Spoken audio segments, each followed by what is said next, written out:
মনে রাখবেন, জাকাত আপনারা যারা আদায় করেন নাই, কিয়ামতের ময়দানে পা থেকে একটা সাপ পেঁচাইতে পেঁচাইতে আপনার এই জায়গায় আসবে। আসার পর বলবে, আনা কানজুক আনা মালুক, আমি তোমার সঞ্চিত মাল, আমি তোমার সঞ্চিত সম্পদ। আল্লাহ আমাদেরকে হেফাজত করেন, আল্লাহ আমাদেরকে হেফাজত করেন। আল্লাহ পাক রব্বুল আলামিন বলেন, ইয়াউমা ইউহমা আলাইহা ফি নারি জাহান্নামা ফাতুকওয়া বিহা জিবাহুহুম ওয়া জুনুবুহুম ওয়া যুহুরুহুম হাযা মা কানাসতুম লিআনফুসিকুম ফাযুকু মা কুনতুম তাকনিজুন।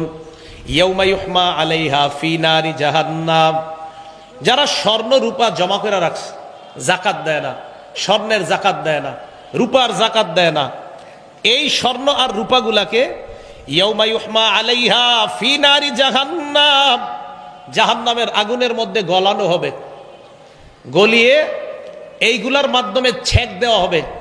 ফাতুকুয়া বিহা, এ আজীব এক শব্দ আল্লাহ বলছে, ফাতুকুয়া বিহা জিবাহুহুম, সূরা তাওবা আয়াত নাম্বার 35। দেখেন, তুকুয়া বিহা জিবাহুহুম, তুকুয়া কারে কয় দেখেন, কাওয়ায়াকবি কাইয়ান মানে ইস্ত্রি করা, লন্ডি করা।